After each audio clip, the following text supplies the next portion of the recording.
Une équipe d'archéologues de l'Université de l'Oregon a découvert l'un des plus anciens sites habités d'Amérique du Nord, dans le sud de l'Oregon.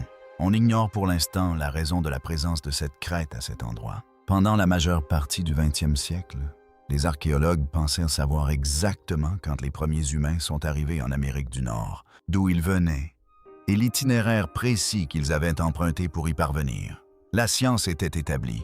Puis, une équipe qui effectuait des fouilles d'îles dans le désert de l'Oregon a extrait du sol des outils en pierre, les a envoyés à un laboratoire et a obtenu des résultats auxquels personne ne s'attendait. Ainsi, nos étudiants peuvent commencer près du bas de l'échelle.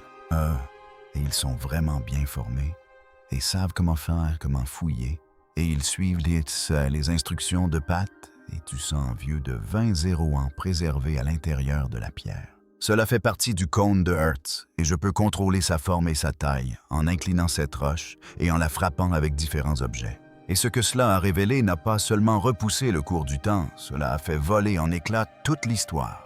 Et si tout ce qu'on nous a appris sur les premiers Américains n'était qu'une façade? La découverte qui a bouleversé un siècle de certitudes archéologiques. Pendant la majeure partie du 20e siècle, les archéologues avaient une version des faits à laquelle ils se fiaient aveuglément. La voici. Il y a environ 13 ans, les premiers humains ont traversé un pont terrestre reliant la Sibérie à l'Alaska et ont lentement progressé vers le sud à travers un étroit corridor qui s'était ouvert entre deux immenses glaciers recouvrant la majeure partie du Canada. Ce peuple, connu sous le nom de culture Clovis, était considéré comme le peuple américain originel. Si quelqu'un présentait des preuves suggérant une arrivée humaine antérieure, la communauté archéologique avait une réponse toute faite. Contamination, mauvaise interprétation. Pour la plupart des chercheurs, la chronologie était établie. Une équipe de l'Université de l'Oregon a ensuite entrepris des fouilles dans un abri sous roche situé dans le haut désert de l'Est de l'Oregon. J'ai ensuite exploré un peu le rebord de la falaise et j'y ai trouvé de nombreuses pointes de lance, datant probablement de 8 ans, voire plus. La chronologie établie s'est alors effondrée, couche après couche. Le site s'appelait l'abri sous roche de Rimrock Draw. Personne ne s'attendait à ce que cela produise des résultats controversés. L'équipe n'était pas venue, ni pour réécrire l'histoire. Leurs objectifs initiaux étaient modestes. Réaliser les meilleures fouilles archéologiques dans les contextes les plus complexes et les plus difficiles qu'ils rencontreraient probablement de leur vivant. Ils souhaitaient étudier les restes d'animaux de l'ère glaciaire et retracer l'évolution de l'environnement local au fil des millénaires. L'archéologue du Bureau de gestion des terres, qui travaillait dans ce district depuis 21 ans, était sur place avec eux. Il s'agissait d'un travail de terrain de routine dans un coin tranquille et largement négligé du paysage. Rien sur le site ne laissait présager qu'il allait devenir l'une des découvertes archéologiques les plus bouleversantes de l'histoire américaine. Ce que les chercheurs ont extrait du sol, ce sont des outils en pierre et des ossements d'animaux sans intérêt particulier en soi. Mais lorsque les résultats des analyses en laboratoire sont arrivés, le silence s'est fait. Les outils étaient entachés de sang. Du sang aussi ancien ne devrait pas exister. Il ne survit quasiment jamais. Et pourtant, il était là. Pour dater la couche de sédiments, ils ont utilisé une méthode appelée luminescence stimulée optiquement. En termes simples, cela signifie que certains grains minéraux, une fois enfouis, cessent d'absorber la lumière. Ils se figent, en quelque sorte. Les scientifiques peuvent mesurer avec exactitude depuis combien de temps ces grains sont restés dans l'obscurité, ce qui permet de déterminer précisément la date à laquelle cette couche de terre a été exposée à la surface pour la dernière fois. Cette datation a révélé un âge de près de 20 ans. Et enfouis dans cette couche se trouvaient des outils de pierre peints au bord délibérément affûtés et des ossements d'animaux portant des marques de découpe. S'agit-il de protéines animales sur l'un des nombreux outils découverts dans l'abri sous roche? Ces outils servaient à de multiples usages. Non pas à imiter les traces laissées par les prédateurs, mais plutôt à exprimer des coups nets et précis, comme ceux portés par quelqu'un qui dépeçait méthodiquement une carcasse. Des gens chassaient et transformaient du gibier sur ce site 7 ans avant que le modèle Clovis ne situe l'arrivée du premier être humain sur ce continent. Il ne s'agit pas d'une simple modification, c'est tout le fondement de l'histoire qui s'effondre sous vos pieds. Mais le véritable choc est survenu lorsque les archéologues ont réalisé que le sol lui-même conservait un enregistrement parfaitement ordonné de l'activité humaine remontant bien plus loin dans le passé que quiconque ne l'aurait cru possible. Les couches parfaitement conservées. Lorsque l'équipe a commencé à travailler sur les sédiments de Rimrock Draw, quelque chose a immédiatement attiré leur attention, les couches étaient intactes. Et si vous connaissez un tant soit peu les sites archéologiques, vous savez à quel point c'est rare. Normalement, la terre est un obstacle. Les animaux fouisseurs creusent en rase des galeries dans ce sol et transportent des objets bichés d'une époque à l'autre. Les racines des arbres s'enfoncent vers le bas pendant des siècles et entraînent des matériaux avec elles à mesure qu'elles s'enfoncent.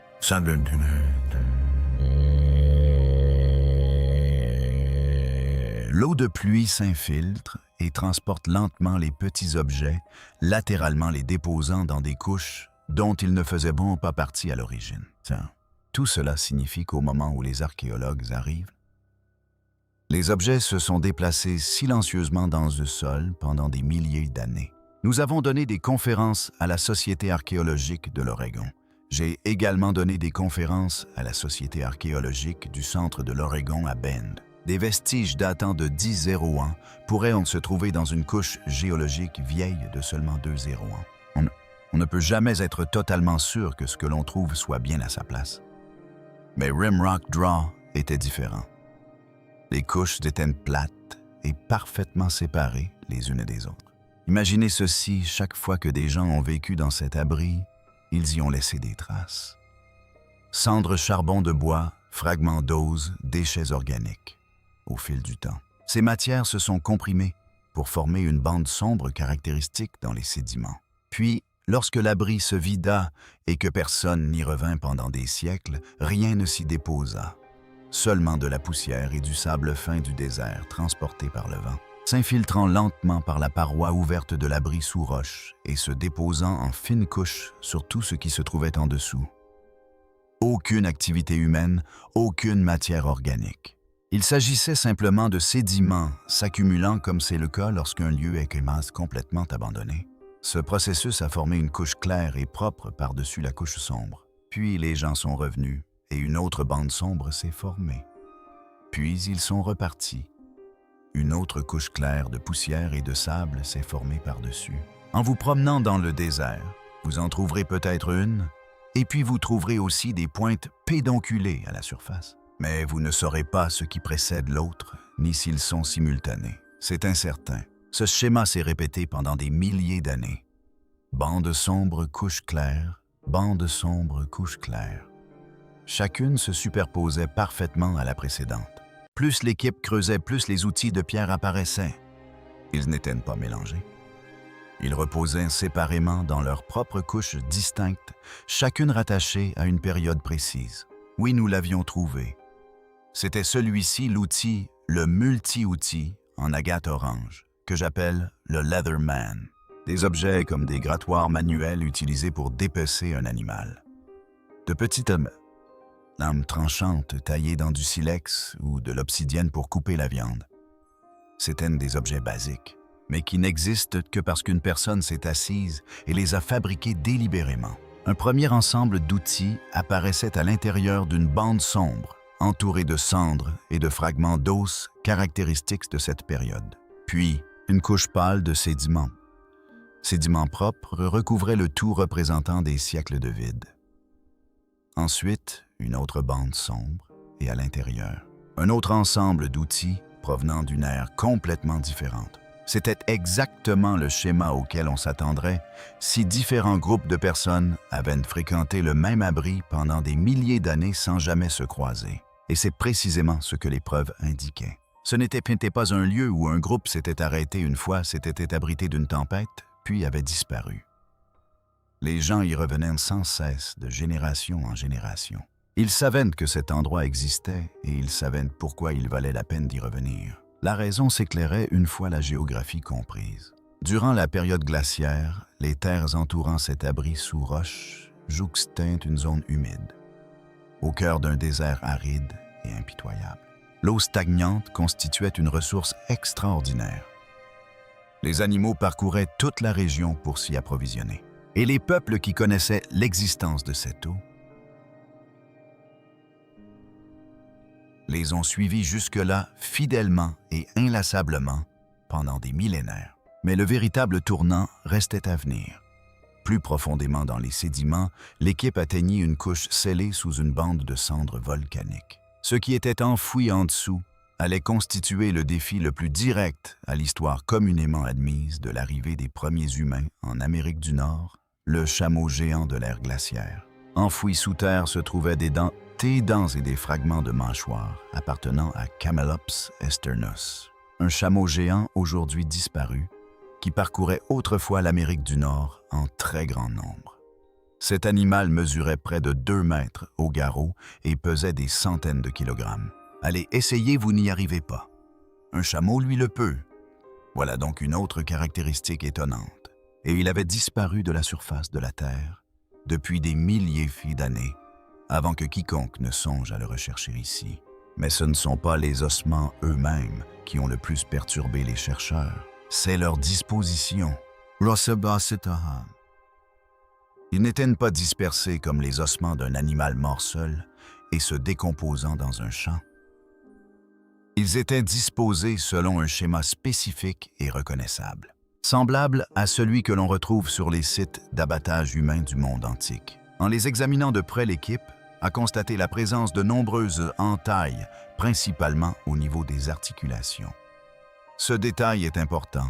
C'est en effet par les articulations que l'on commence naturellement à démembrer un animal en coupant les tissus conjonctifs pour séparer les membres et accéder à la viande. Ces marques ne provenaient pas de dents d'animaux.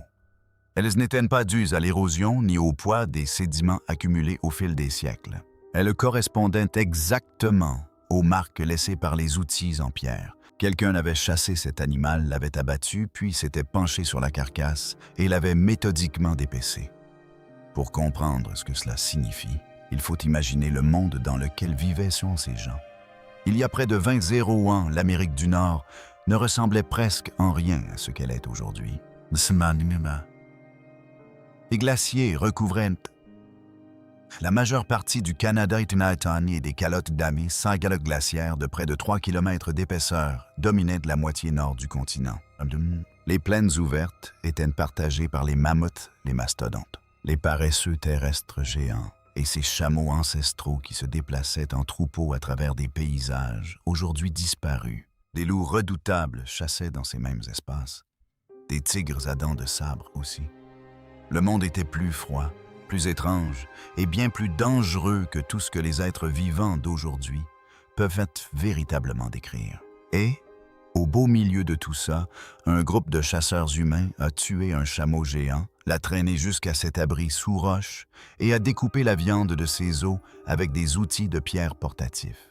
C'est là que l'histoire devient plus difficile à rejeter. Les ossements ont été découverts scellés sous une couche de cendres volcaniques provenant directement d'une éruption connue du mont St. Helens, survenue il y a plus de 1500 ans. Voici pourquoi c'est important lors d'une éruption volcanique, les cendres ne retombent pas progressivement. Elles tombent d'un seul coup, recouvrent tout en dessous en un instant, puis se solidifient au fil du temps en une couche étanche et permanente. Lorsque l'équipe a découvert ces cendres directement au-dessus des ossements de chameaux parfaitement intacts, sans fissure ni aucune altération, cela ne signifiait qu'une chose. Ces ossements étaient déjà enfouis dans le sol avant l'éruption. Ce qui signifie que les personnes qui ont abattu ce chameau vivaient en Amérique du Nord il y a au minimum plus de 1500 ans. La théorie Clovis Ier situe l'arrivée des premiers humains il y a 13 ans. Cela représente un écart de plus de 2600 ans.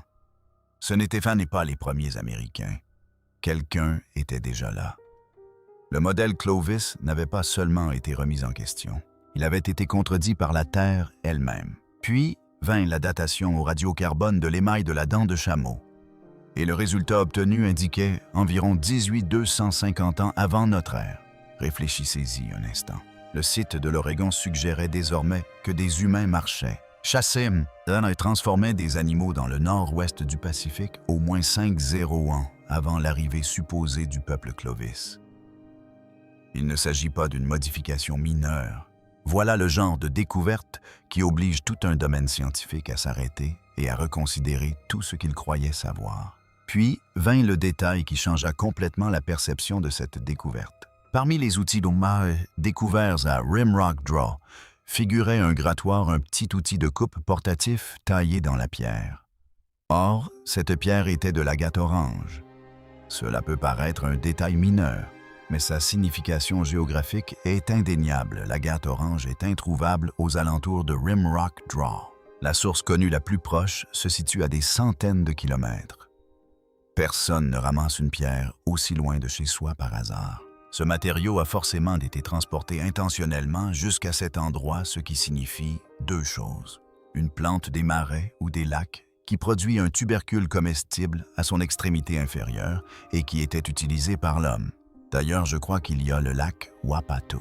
Soit les personnes qui utilisaient cet abri parcouraient d'immenses distances à travers un paysage de l'ère glaciaire que la plupart des chercheurs supposaient à peine praticable. Ou bien ils commerçaient et échangèrent des matériaux avec d'autres groupes à travers un réseau qui s'étendait sur des centaines de kilomètres. Dans les deux cas, il ne s'agissait pas de groupes isolés, survivant à peine et s'accrochant à l'existence aux confins du continent. Il s'agissait de personnes qui parcouraient l'Amérique sur l'Amérique du Nord avec un objectif précis et une grande envergure. L'examen des outils à la loupe en révélait des preuves de plus en plus évidentes. De minuscules fractures semblables à celles qui se forment après une utilisation répétée zébraient les bords. Elles racontaient une histoire sans équivoque. Ces outils avaient été usés par de vraies mains effectuant un vrai travail.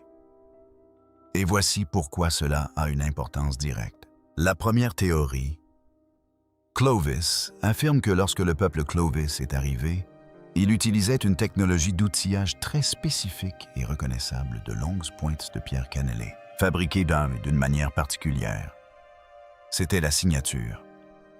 C'est ainsi qu'on identifiait un site Clovis. Mais les outils Bay de Rimrock Draw étaient de plus anciens que ceux de Clovis et fabriqués différemment à partir de matériaux provenant de centaines de kilomètres de là, présentant des traces d'usure dues à une utilisation prolongée. Ils ne correspondaient pas aux caractéristiques de la technique Clovis. Ces objets sont antérieurs à la culture Clovis, ce qui signifie que leurs auteurs n'étaient pas des Clovis. Il s'agissait d'un autre peuple déjà présent sur les lieux. De plus, un grattoir n'a pas été découvert avec les restes du chameau, mais en dessous. Il reposait dans une couche de terre plus profonde, resté intact, malgré l'activité qui avait laissé les ossements mutilés à la surface. En archéologie, ce détail revêt une signification simple et incontournable. Les couches les plus profondes sont les plus anciennes. Il est impossible d'inverser cet ordre sans perturber le sol, et rien dans cette couche ne présentait de signes de perturbation. L'implication était donc évidente. Si le chameau datait de plus de 250 ans, l'outil enfoui sous lui était forcément plus ancien. C'est à ce moment que la découverte a basculé vers quelque chose de bien plus difficile à expliquer. Les preuves ne se contentaient plus de suggérer une présence humaine ancienne dans la région. Elles repoussaient cette présence bien plus loin dans le temps que prévu à une époque qui remettait en question les chronologies établies. Le sol avait parfaitement préservé cette séquence couche après couche, chacune renfermant un fragment de l'histoire, chacune plaçant l'activité humaine à une époque antérieure, à celle que quiconque était prêt à accepter. Mais malgré tout cela, un problème subsistait. Le scepticisme ne disparaît pas facilement, surtout lorsque l'affirmation est d'une telle importance. Les outils en pierre et les marques de taille pouvaient en être remis en question, débattus, réinterprétés. Le doute même infime avait toujours sa place. Il fallait une preuve définitive, irréfutable et inexplicable. Cette découverte a eu lieu lorsque l'équipe a entamé l'analyse des résidus protéiques. Les preuves microscopiques du sang. L'analyse des résidus protéiques repose sur ce qui est physiquement piégé dans le sang lui-même. L'idée est simple, mais ses implications ne le sont pas. Lorsqu'un outil en pierre tranche la chair, des quantités infimes de sang et de tissu sont forcées de pénétrer dans des micro-fissures le long du tranchant. Ces traces ne disparaissent non pas pour autant, dans certaines conditions. Elles y persistent pendant des milliers d'années. C'était du moins l'espoir. Si quoi que ce soit avait survécu à l'intérieur de ces outils, il serait enfoui profondément dans la pierre protégée du monde extérieur. Mais cela impliquait aussi que le processus devait être mené avec une extrême précaution. Toute contamination moderne risquait de détruire les résultats, voire pire, de les fausser. Le nettoyage a été la première étape et il en a été réalisé avec minutie. Chaque surface a été soigneusement traitée pour éliminer toute trace de saleté qui aurait pu s'y déposer récemment. L'objectif était d'enlever complètement les résidus actuels et de ne laisser que ceux présents depuis la dernière utilisation des outils. Cela a pris du temps. Il fallait faire preuve de patience. Aucune facilité n'était permise. Ce n'est qu'après cela que les tests commencèrent. Au début, rien de spectaculaire. Des échantillons étaient soigneusement prélevés dans ces minuscules fractures, là où les bords avaient jadis touché la chair. Le travail était silencieux et maîtrisé, le genre de processus qui ne révèle son importance qu'une fois les résultats obtenus. Et quand ils sont arrivés, tout a basculé. Les protéines correspondaient à celles de Bison antiquus, une espèce éteinte qui parcourait autrefois l'Amérique du Nord à l'époque glaciaire en grand nombre avant de disparaître il y a des milliers d'années. Cette identification avait un poids qu'il était difficile d'ignorer. Cela signifiait que les outils Maeshe n'avaient pas seulement été façonnés pour couper. Ils avaient entaillé un véritable animal, un animal qui n'existe plus. Un animal qui a vécu et était mort dans un monde très éloigné du présent. Le lien s'est immédiatement resserré. Les preuves étaient désormais présentes à plusieurs niveaux simultanément. Les couches géologiques établissaient la chronologie. Le contexte archéologique permettait de situer les outils et les ossements ensemble. Les traces biologiques confirmaient le contact direct entre l'outil et l'animal. Chaque élément de preuve corroborait les autres, et ensemble, ils ne laissaient que très peu de place au doute quant à l'effondrement de la théorie Clovis Ier. Les preuves recueillies à Rimrock Draw indiquaient une activité humaine il y a plus de 1801. Cela suffisait à lui seul à enterrer la première théorie Clovis, mais un second problème tout aussi dommageable se cachait derrière. Le modèle Clovis n'affirmait pas seulement que les humains étaient arrivés il y a 1301. Il affirmait qu'ils étaient arrivés par une voie précise. Selon cette théorie, les premiers habitants auraient traversé la Sibérie pour rejoindre l'Alaska, puis se seraient déplacés vers le sud à travers un étroit corridor libre de glace qui s'était ouvert entre deux immenses glaciers recouvrant la majeure partie du Canada. Ce corridor était la seule voie proposée pour accéder au reste du continent. Tout le modèle en dépendait, mais il y a 1801, ce corridor n'existait pas. Les glaciers n'avaient pas encore suffisamment reculé pour l'ouvrir. La moitié nord du continent était encore prise sous une immense calotte glaciaire, continue s'étendant sur des milliers de kilomètres. Il n'y avait ni brèche, ni passage, ni route vers le sud. Les éclats étaient détachés à l'aide de percuteurs ou de blocs de bois de cervidés, notamment de bois d'orignal. Et ces pièces arrondies étaient plus difficiles à tailler. Le chemin requis par le modèle Clovis était physiquement impossible à l'époque, où selon les preuves de Rimrock Draw, des humains vivaient déjà en Oregon. Et pourtant, les habitants de Rimrock Draw étaient là chassant des chameaux géants dans le haut désert des milliers d'années avant même l'ouverture de ce corridor. Si des populations étaient présentes aussi loin au sud à cette époque, elles n'y sont pas arrivées par la route qui avait été acceptée pendant si longtemps. Le calendrier et le relief ne le permettaient tout simplement pas. Une autre possibilité s'est donc imposée. Il s'agissait d'une hypothèse déjà envisagée, mais jamais pleinement adoptée, le modèle de la migration côtière. Cette théorie suggère que les premiers Américains n'ont pas attendu l'ouverture d'un corridor intérieur. Ils arrivèrent flanc par la mer, descendant la côte Pacifique vers le sud, à bord de petites embarcations, restant au plus près des côtes d'un continent qu'ils n'avaient jamais vu auparavant. Cette route était périlleuse. Il y a 1801, la côte nord du Pacifique était l'un des environnements marins les plus violents de la planète. Des systèmes orageux qui se sont formés sur des milliers de kilomètres d'océan libre sont arrivés sur cette côte sans aucun obstacle pour les ralentir. Aucune masse terrestre sur leur passage, aucune barrière naturelle pour absorber leur force. Elle épouse en quelque sorte les contours de la colline. Elle descend, elle ne suit pas vraiment les courbes de niveau. Lorsque ces tempêtes ont atteint la côte, elles avaient atteint leur pleine puissance, envoyant des vagues de 9, 12, voire 15 mètres de haut directement sur les rochers. Il n'y avait ni port, ni abri, ni possibilité de sauvetage. Si une vague emportait votre embarcation, c'était la fin.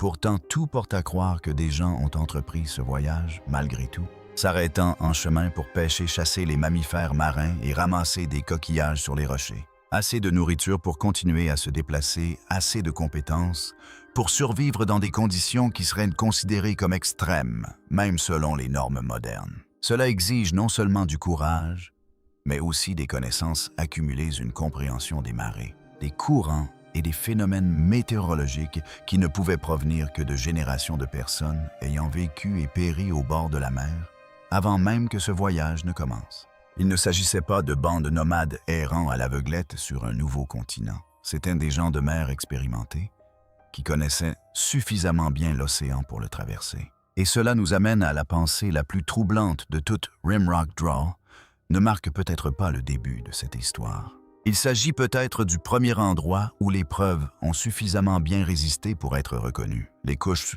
plus profondes pourraient réécrire l'histoire de l'humanité.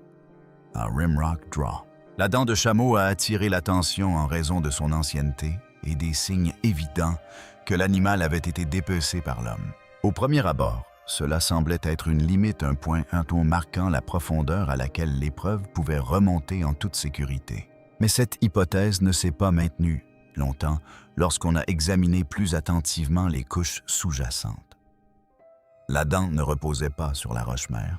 Elle ne se trouvait pas au fond de l'histoire. En dessous, la terre continuait recelant des sédiments des plus anciens qui n'avaient pas encore été entièrement explorés. Ces couches plus profondes n'étaient pas vides. Elles commençaient déjà à montrer des signes qu'il s'était passé quelque chose bien avant la mort du chameau. De petits éclats de pierre ont été retrouvés sous cette couche. Selon la théorie traditionnelle, ils seraient arrivés ici par le détroit de Bering il y a probablement 13 ans, voire un peu plus. Ils ne sont pas aussi semblent aussi évidents que des outils bases parfaitement façonnés, mais ils suggèrent tout autant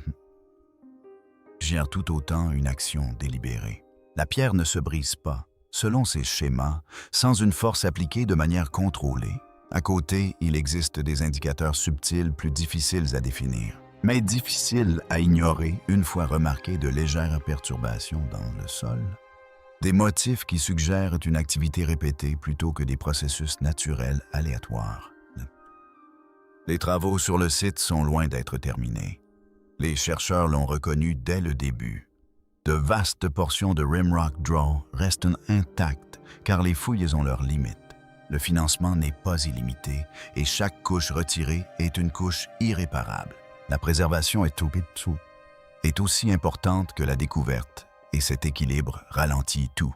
Un expert impliqué dans les travaux a clairement exprimé cette incertitude en décrivant ce qui n'a pas encore été découvert. On s'attend à ce que des animaux plus grands apparaissent également dans ces couches plus profondes, attirés par le même environnement de zones humides qui a attiré le chameau. Mais ces restes n'ont pas encore été mis au jour. Non pas parce qu'ils n'y sont pas, mais parce que le terrain susceptible de les contenir n'a pas été ouvert. Cela laisse une question en suspens.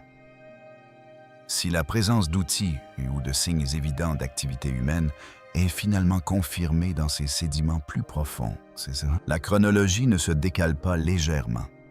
Elle évolue d'une manière qui oblige à une réévaluation complète. La présence humaine pourrait remonter à 22 ans, voire 25 ans. Elle pourrait même s'étendre sur une période jusqu'ici peu étudiée en lien avec les migrations humaines vers les Amériques. Certains scientifiques ont déjà commencé à explorer cette piste.